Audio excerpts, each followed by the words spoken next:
আমি আসলে চাইছিলাম না যে এই খেলা নিয়ে কোনো ভিডিও করব, কিন্তু এই সকাল থেকে একটু ভিডিও আমার সামনে আসতেছে, ভিডিও বানাইতে বাধ্য হলাম।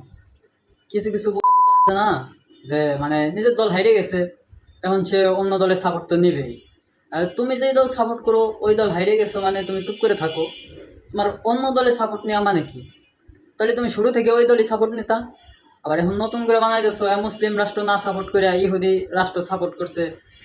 আরে তুমি এতই ফেরেস্তা হয়ে গেছো, পীর হয়ে গেছো। তুমি 10টায় খেলা হয়েছে, 8টার দিকে 8:30টার দিকে তো ঈশার নামাজ, তুমি কি ঈশার নামাজ পড়ছিলা? আচ্ছা ওইটা বাদ দিয়ে দিলাম, নামাজের কথা বাদ দিয়ে দিলাম। তোমার এটা ইহুদির ভিতর যে গেলা, মুসলমান রাষ্ট্রের ভিতর যেহেতু গেলা, তাই তোমার কোন এই সে হাদিসে আছে যে মুসলমানরা হাফ প্যান্ট পরে খেলাবার নামবি? কি হাফ প্যান্ট পরা কি ভালো? তুমি এটা দেখো না, তুমি ইসলাম নিয়ে টানাটানি করো। হ্যাঁ, তুমি ভালো ফেরেস্তা হয়ে গেছো, টুপি মাথায় দিয়ে খেলা দেখছো। হ্যাঁ, তুমি যেই দলে ছিলা ওই দলেই থাকো। আর তোমার যদি এত মুসলমান দলে তুমি সাপোর্ট হওয়ার কথা, তো ঠকার পরে লাগে দল চেঞ্জ করলা কে? তুমি ওই দলেই থাকতা, ওই দলই প্রথমটা করতা। মানে হাইরে গেছো, এটা সহ্য হইতাছে না এখন। মানে কিভাবে আরে দুর্নীতি করছে, এই গোল এটা তো হওয়ার কথা না, এটা হ্যান্ড বল হইতো, ইয়ে হইতো ও হইতো, এইসব বলার কি দরকার আছে? আরে ভাই খেলায় তো হার জিত আছেই। এমন না আর্জেন্টিনা ফাইনালে চলে গেছে, ওরাও তো হারতে পারে নাকি?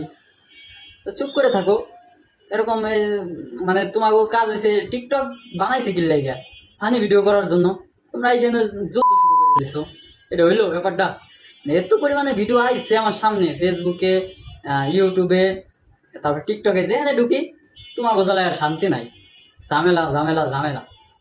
মনে করলাম ভিডিওটা বানাই, তোমরা এত ফেরেস্তা হয়ে গেছো, নামাজ কালামে ঠিক নাই। আর তোমরা দল চেঞ্জ করো, দল চেঞ্জ করা মানুষ কি আল্লাহ পছন্দ করে? এটা বোঝো না? আল্লাহ পছন্দ করে না, তাহলে ইমান যেহেতু টান দিছো, মুসলিম টান দিছো, দল চেঞ্জ করলা কে? এটা কি ভালো?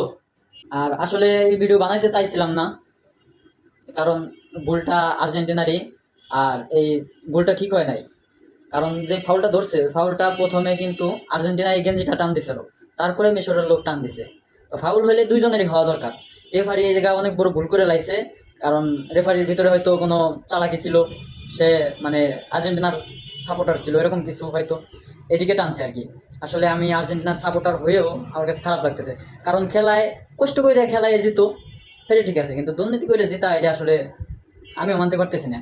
আর পিছনে যে কথাগুলো বললাম আসলে এটি বলার কারণ আছে। মানে সকাল থেকে দেখতেছি ভিডিওগুলা সব মানে বকাঝকা করে ভিডিও করতেছে, যার কারণে করলাম।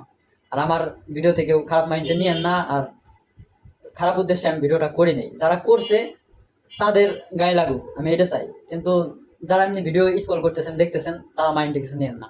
আর দল তো হার জিত আছেই, এটা নিয়ে এরকম তর্কাতর্কি করা ঠিক না। আচ্ছা ভাই, এগুলা কি বাদ দেওয়া যায় না? এই যে দেখেন, আমরা সব সময় একসাথেই বেড়াই, আমার আপন মামাতো ভাই, হ্যাঁ মনে হয় যে বন্ধু, মানে এক লগেই বেড়াই। তো আমি কিন্তু আর্জেন্টিনা সাপোর্ট করি, সে করে ব্রাজিলের সাপোর্ট।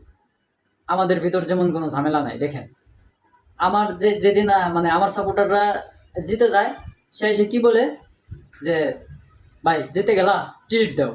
আবার তাদের খেলার সময় যেদিন জিতে যায়, বলি যে ভাই জিতে গেলা, ট্রিট দাও। এটাতে কি মজা নাই? আর আমরা কি করি সবাই মিলে, মানে আমরা জিতলে আর্জেন্টিনাকে কই 3 পিস 3 পিস, ব্রাজিলের কই 7 আপ 7 আপ। এরপর কি হয়, এই তুই আমার 7 আপ করলি গিয়া, এই তুই আমার 3 পিস করলি গিয়া, তারপর দুজনের ভিতর ঝামেলা বাজে। আসলে এই ঝামেলাটা না কইরে, এই যে আমরা যেমন করি এমনটা কি করা যায় না? এই যে এখন কিছু লোক বলবে যে ভাই এটাই তো খেলার মজা, কে ওইটাই কি খেলার মজা নাই? যে ট্রিট দেন, ট্রিট দেন, জিতে গেছেন ট্রিট দেন, কে এটা কি মজা না? এটাও কিন্তু মজা ভাই।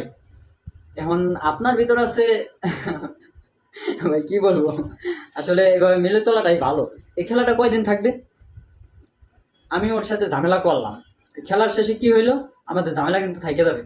আমার কি দরকার আছে ঝামেলা করার এই অন্য রাষ্ট্রের খেলার জন্য? আর মজা নেবেন তো অন্য ফিল্মে মজা নেওয়া যায়, আপনি সিস্টেম চেঞ্জ করেন। এরকম মানে ঝগড়া করে তো মজা নেওয়া, এটা খেলার মজা হইলো না। খেলা তো খেলাই, খেলা মানে কি এটা আনন্দ, আনন্দ করেন আপনি। তো এইভাবে ঝগড়া করে ভাই আসলে আমরা চাইলে কিন্তু এইভাবে মজা নিতে পারি।